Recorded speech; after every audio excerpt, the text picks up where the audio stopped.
बिस्मिल्लाहिर्रहमानिर्रहीम, अस्सलाम वालेकुम। मैं हूं करामत मुगल और मेरे साथ हैं ईसा नकवी। नकवी साहब, 12 जुलाई को सुप्रीम कोर्ट ने मखसूस नशिस्तों के केस का फैसला सुनाया, जिसमें उन्होंने कहा कि पीटीआई सियासी जमात थी और है। 39 लोगों के नोटिफिकेशन जारी किए गए कि ये पीटीआई के एमएनएज हैं, जबकि बाकी 41 को कहा गया कि आप 15 दिन के अंदर अंदर बयान हल्फी जमा करा दें।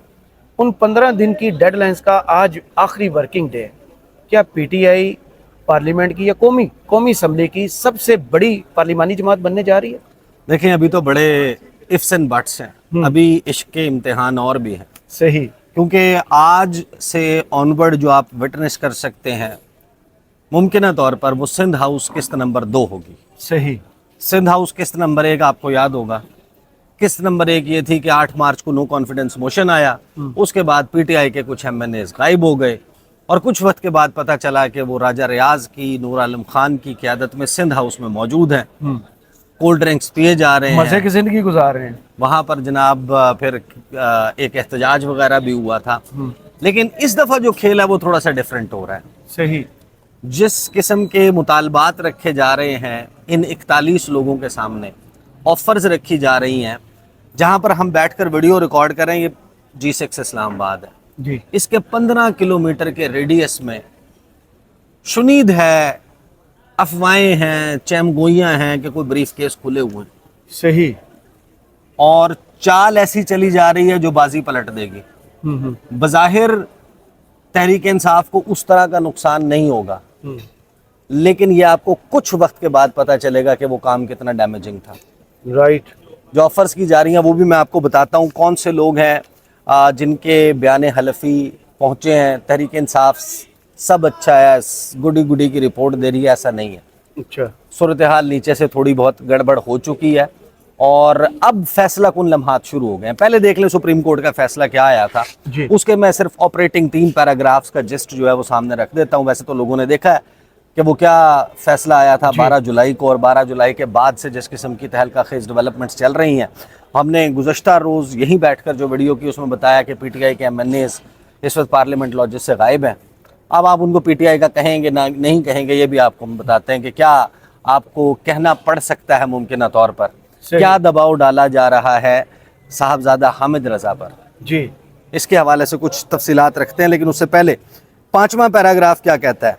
वो ये कहता है कि जो आइन का आर्टिकल 51 है उसके पैराग्राफ डी और ई क्लॉज 6 का, उसके पर्पसेस को अगर जहन में रखा जाए और आर्टिकल 106 आइन का उसकी प्रोविजंस को जहन में रखा जाए, तो पाकिस्तान तहरीक इंसाफ थी और है एक सियासी जमात जिसने नशिस्तें जीती जनरल सीट्स कौमी असम्बली में, सूबाई असम्बलियों में 2024 के इलेक्शंस में।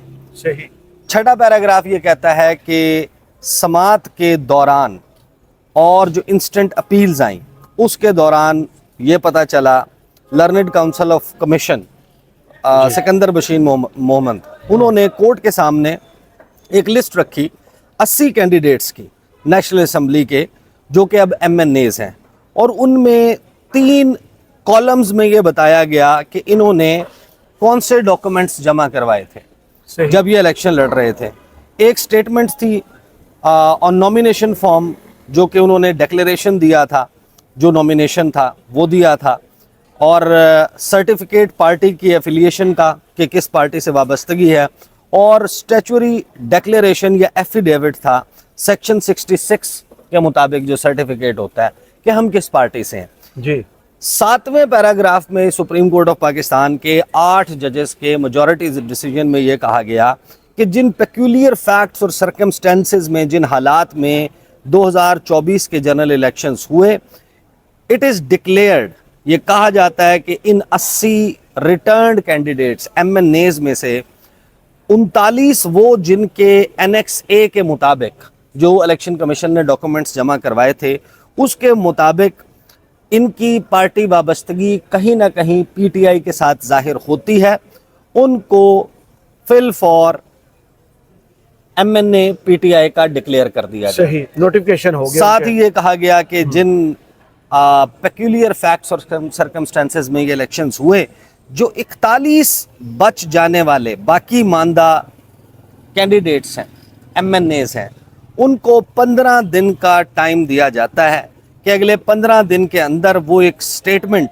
फाइल करें, ड्यूली साइंड एंड नोटराइज्ड हो, जिसमें ये लिखा गया हो कि उन्होंने किस सियासी जमात से की तरफ से वाबस्ता होते हुए इलेक्शन लड़ा। अब सबको मालूम है कि वो लोग कौन थे। उन लोगों ने अपने कैंपेन किसके नाम पर चलाई, इमरान खान के नाम पर क्यों चलाई, बर्दाश्त की? उनके बैनर्स के ऊपर, उनकी सोशल मीडिया पर कैंपेन के ऊपर, व्हाट्सएप मैसेजेस के ऊपर वोट तो मांगा गया था इमरान खान के नाम इलेक्शन से। तो उन्होंने जान पर खेल के लड़ा। लेकिन सुप्रीम कोर्ट ने कह दिया कि अब ये 41 कैंडिडेट हैं, इनसे पूछ लें, ये अपने एफिडेविट और अपने वो जमा करवा दें स्टेटमेंट। अगर ये कहते हैं कि हम इस जमात से लड़े थे तो इस जमात के हो जाएंगे, उससे लड़े थे तो उस जमात के हो जाएंगे। इसको हुकूमत ने कहा कि ये आइन रीराइट हो रहा है, 3 दिन होते हैं। नहीं, उनको आज़ाद नहीं कहा गया। उनको कहा गया कि ये इनके फॉर्म्स जो हैं वो दुरुस्त तरीके से जमा नहीं किए जा रहे थे, लिहाजा अगले 15 दिन में ये बता दें। और फिर 7 दिन में जी वो सियासी जमात जिसका ये नाम देते हैं, फॉर एग्जांपल इन 41 में से कोई कहता है मैंने तो नून लीग के लिए, नून लीग की तरफ से इलेक्शन लड़ा था, पॉसिबल है। हाँ, कोई स्टेटमेंट दे देता है, कोई स्टेटमेंट ये दे देता है कि मैंने तो पीपल्स पार्टी से लड़ा था या सुन्नी इत्तेहाद काउंसिल से लड़ा था, मैंने पीटीआई से नहीं लड़ा था। तो फिर अगले 7 दिन के अंदर वो जमात जिसके मुतल्लिक उसने दावा किया है, उसने बताना है कि हाँ ये मेरा कैंडिडेट है, बड़ी, और फिर उसका नोटिफिकेशन अकॉर्डिंगली होगा। अब आप अपने जहन में ये तमाम फैक्ट्स रखते हुए कहानी सुने जी हो क्या रहा है। देखें, कुछ चीज़ें हमने आपको बताई कल जब हम यहाँ पे वीडियो कर रहे थे कि किस किस्म का दबाव है, क्या क्या कहा जा रहा है, कोई वीडियोस भी आ सकती हैं, ऑडियोज भी आ सकती हैं, लेकिन अब दबाव भी है, रिवाइवल ऑफ 9th में दबाव भी है। कुछ लोगों के बारे में ये भी कहा जा रहा है कि उनको ओहदों की लालच भी है, और कुछ लोगों को पैसे भी ऑफर हुए हैं। सही, ये क्लेम है, ये उन लोगों का क्लेम है जो ये कह रहे हैं। तहरीक इंसाफ भी ये क्लेम कर रही है, लेकिन किया क्या जा रहा है और उसकी वजूहात बड़ी इंटरेस्टिंग है। कहा यह जा रहा है कि एक तो ये कि जो 41 लोग हैं, इन 41 में से तहरीक इंसाफ के पास कितने लोगों के इस वक्त स्टेटमेंट्स मौजूद है, जी तो वो 41 नहीं 40 लोगों की है। सही, एक बंदा जिसका नहीं है और वो अमेरिका बैठा हुआ, उसका नाम है रियाज फतेहाना। बिल्कुल, ना वो राब्ते में आ रहे हैं पार्टी के, ना ही उनकी स्टेटमेंट, बयान हल्फी, एफिडेविट, ऐसी कोई चीज़ पार्टी के पास मौजूद है, तो वो तो हो गए हैं उड़नछू। दूसरा जो है रियाज फतेहाना साहब, उड़नछू। हाँ, रियाज फतेहाना साहब, ये मैं डॉक्यूमेंट्स उठा लूँ। एक तो हो गए जनाब रियाज फतेहाना साहब। दूसरा आपको याद होगा अमीर सुल्तान साहब। जी, अमीर सुल्तान साहब का एफिडेविट मौजूद है, लेकिन वो गायब है। लेकिन वो गायब हुए थे। उसके बाद हैरान कुन तौर पर वो पार्टी से राब्ते में आउट हुए और पता चला कि वो ऑस्ट्रेलिया में, एक अमेरिका में, दूसरा ऑस्ट्रेलिया में, और ऑस्ट्रेलिया में जो साहब हैं उनके साथ राब्ता भी नहीं हो पा रहा। फिर उनके बड़े करीबी अजीज रिश्तेदार, गालिबन कज़न महबूब सुल्तान साहब जी, वो भी पाकिस्तान से बाहर हैं। आपको पता है कि तहरीक इंसाफ के लोगों के बाहर जाने आने के ऊपर किस किस्म की कदगने पाबंदियां हैं, ECL से लोग नाम निकलवाते फिर रहे हैं। लेकिन मैं सबसे ज़्यादा हैरान इस बात पर हुआ जब मुझे कुछ MNAs ने ये बताया कि उनसे ये नहीं कहा जा रहा कि आप इमरान खान से बगावत कर दें। अच्छा, फिर उनसे बिल्कुल ये मुतालबा नहीं किया जा रहा कि आप इमरान खान का साथ छोड़ दें, आप इमरान खान का नारा लगाना छोड़ दें, आप इमरान खान की बात करना छोड़ दें। नहीं, उनसे कहा यह जा रहा है कि आप जो कर रहे हैं आप करते रहें, सही, लेकिन आप अपने जो एफिडेविट दे रहे हैं या जो आप स्टेटमेंट जमा करवा रहे हैं उसमें ये मत लिखें कि हम पीटीआई के कैंडिडेट थे, हमें डर लगता है। उसमें कहें कि हम सुन्नी इत्तेहाद काउंसिल के MNAs हैं। 13 लोग हैं जिनके ऊपर ये दबाव मौजूद है। सही, 13 लोगों को कहा जा रहा है कि आप लोगों ने सुन्नी इत्तेहाद काउंसिल ज्वाइन करनी है, पाकिस्तान तहरीक इंसाफ ज्वाइन नहीं करनी।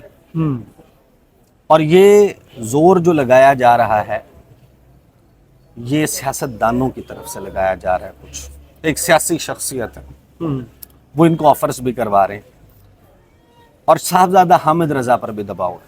सही, उन्हें भी ये कहा जा रहा है कि आप ऐसा करें कि आप एक खत इलेक्शन कमीशन को दे दें اور اس خط میں یہ لکھ دیں کہ جی یہ تو لوگ وہ ہیں جنہوں نے سنی اتحاد کونسل سے الیکشن لڑا تھا، ان کا پی ٹی آئی سے تعلق نہیں ہے، لہٰذا یہ مجھے دیے جائیں. اور انہیں یہ بالکل نہیں کہا جا رہا کہ آپ عمران خان کا ساتھ چھوڑ دیں گے، اتحاد چھوڑ دیں.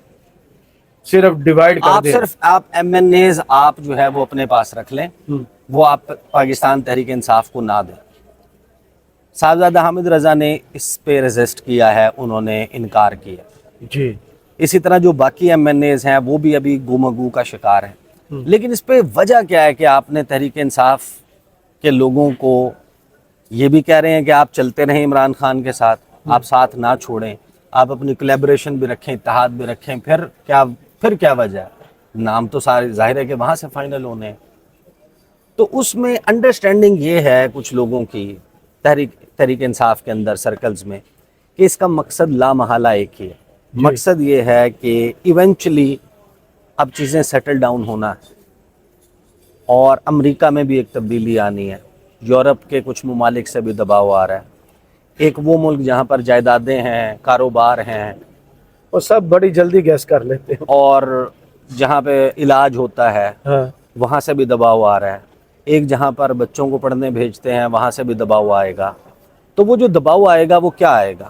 وہ دباؤ آئے گا کہ جس کا حق حکمرانی ہے اس کو حق حکمرانی دے جو دیا سب سے جائے. بڑی پارٹی ہے اس کو دو. جو سنگل لارجسٹ پارٹی ہے اس کا حق بنتا ہے. صحیح. تو یہاں پر جب سپریم کورٹ میں معاملہ سیٹل ہونے کے بعد، جب اپنی مرضی اور منشا سے ایم این ایز ڈکلیئر ہونے کے بعد، نمبر گیم میں ٹیبل کے اوپر یہ موجود ہوگا کہ یہ پی ٹی آئی کے نہیں، یہ سنی اتحاد کونسل کے ہیں، تو سنگل لارجسٹ پارٹی کون ہوگی؟ پاکستان مسلم لیگ نواز. تو حق حکمرانی کہیں گے کس کا ہے؟ مسلم لیگ نواز کا. تو یہ جو پورا ایفرٹ بلٹ اراؤنڈ لگ رہا ہے وہ اسی بات کے لگ رہا ہے کہ کسی طریقے سے یہ میک شور کر لیا جائے کہ یہ جتنے بھی ایم این ایز ہیں یہ کسی ایک باسکٹ میں نہ ہوں. یہ سنی اتحاد کونسل کی باسکٹ میں بھی پورے نہ ہوں. 39 تو آپ نے کر دیے پی ٹی آئی کی باسکٹ میں، پی ٹی آئی کی ٹوکری میں. اب جو باقی ماندہ ہیں 41، اس میں سے آدھے یا تقریباً 30% ٹوٹ کر سنی اتحاد کونسل کے ساتھ رہ جائیں. اس کے بعد ان کو مخصوص نشستیں بھی اس کے حساب سے دے دی جائیں، لیکن یہ گروپ جو ہے وہ نمبر میں ایکسیڈ نہ کرے کہ کل کو کسی ملک پہلی پوزیشن نہ لے لے کسی بھی صورت کل کو کسی ملک نے اپنی فورن پالیسی میں کوئی ڈیسیجن لینا ہوگا اور یہ کہنا ہوگا کہ ہم اس ملک سے یہ معاملہ ٹیک اپ کریں گے کہ آپ اپنے ہاں سب سے بڑی پارلیمانی جماعت جو ہے اس کے ساتھ یہ کر رہے ہیں، تو بتایا جائے گا کہ جناب وہ سب سے بڑی پارلیمانی جماعت نہیں ہے. ان کے سامنے تو بریف یہی رکھا جائے گا. یہ بیک گراؤنڈ کس نے رکھنا ہے کہ سنی اتحاد کونسل والے جو لوگ ایم این اے الیکٹ ہوئے ہیں وہ بھی عمران خان کی تصویر پر ہوئے ہیں. تو بیسیکلی گیم جو ہے وہ اس طریقے سے بھی پھنسائی جا رہی ہے. بہرحال یہ آپ کو عقدہ آج کھل جائے گا. آج جب دن اختتام پذیر ہوگا، یہ یاد رکھیں کہ مریم نواز نے جو خطاب کیا تھا اس نے یہ ججز کو کہا تھا کہ یہ جو ٹولہ ہے، 8 کا ٹولہ، 8 کا لفظ استعمال نہیں کیا تھا، صرف ٹولہ بولا تھا کہ یہ جو ٹولہ ہے اس کے لیے ہم اتنا آسان نہیں ہونے دیں گے. یہ ہم آپ کے لیے اتنا آسان نہیں ہونے دیں گے، آپ کو عدم استحکام نہیں پھیلانے دیں گے. آپ کی جو ضمیر ہیں وہ بکے ہوئے ہیں، وہ کہیں لنکڈ ہیں، ان کے ساتھ آہنی ہاتھوں سے نمٹا جائے گا. تو اب جن سے آہنی ہاتھوں سے نمٹنا تھا اس میں تو 4 چیف جسٹس ہیں. تو انہوں نے کہا کہ بجائے ان کے سندھ ہاؤس ایپیسوڈ 2 ممکن پرانی فارمولا لا دیو. تو ابھی خیر یہ چیزیں پتہ چل جائیں گی، کیونکہ جن لوگوں کو توڑنے کی کوشش بھی کی جا رہی ہے نا، ان کا انٹرنلی فیڈ بیک یہ ہے کہ بہت سارے لوگ وہ مان بھی جاتے ہیں. کسی کے اوپر صرف پریشر ہے، کسی کے اوپر پیسے والا بھی پریشر ہے، دوسرے پریشرز بھی ہیں، لیکن ان پریشرز پہ سکمب کرنا جو ہے ان کی سیاسی موت ہے. ان کو معلوم ہے رسک کوئی نہیں لے سکتا. یہ پچھلے 2 سال سے جو ہم نے سیاست کا رخ دیکھا ہے، رسک کون لے گا؟ راجہ ریاض کی بات ان کو کانوں میں تو گونجتی ہوگی، یہ تو باہر نہیں نکل سکیں گے. باقی وہ ثابت بھی ہوا کہ راجہ ریاض نے پھر مانا بھی کہ باہر نکلنا بہت مشکل ہے، ناممکن ہے. وہی صورتحال ہے. لیکن ان کا مسئلہ یہ ہے کہ ان کو یہ بھی کچھ لوگ ایسے ہیں جو پارٹی کو چھوڑ دیں، صرف اس وجہ سے نہیں چھوڑ رہے. انہیں پاکستان بھی چھوڑنا پڑے گا. نہیں، وہ صرف اس وجہ سے نہیں چھوڑ رہے کیونکہ انہیں ابھی تک اس بات کا یقین نہیں ہے کہ یہ سارے مل کر عمران خان کو شکست دے دیں گے. ان کو ابھی بھی لگتا ہے کہ زیادہ چانسز یہی ہیں کہ عمران خان ول ڈومینیٹ. لہٰذا اگر انہوں نے اس وقت یہ ڈیسیجن لے لیا تو ایونچولی ان کے منہ پر پڑے گا، کیونکہ آگے تو پھر وہ پھر عمران خان کا وہ ہوگا. تو وہ اس خوف سے عمران خان کی جماعت سے فی الحال غداری کرنے سے کترا رہے ہیں کچھ لوگ. صرف میں کچھ لوگوں کی بات کر رہا ہوں، تمام کی نہیں. کچھ لوگ صرف اس خوف کی وجہ سے رکے ہوئے ہیں کہ یہ جن کے ساتھ ہمیں ملنے کا کہا جا رہا ہے یہ تو ہارنے والے ہیں، تو ہاری ہوئی ٹیم کے میں جا کے ہمیں کیا کوئی فائدہ ہوگا. تو یہ بہرحال گیم آن ہے، دیکھتے ہیں آگے کیا صورتحال انفولڈ ہوتی ہے. صحیح. بہت شکریہ عیسیٰ نقوی آپ کے تجزیہ کا. کمنٹس باکس میں ضرور بتائیے گا یہ ویڈیو آپ کو کیسی لگی. اجازت دیجیے. اللہ حافظ.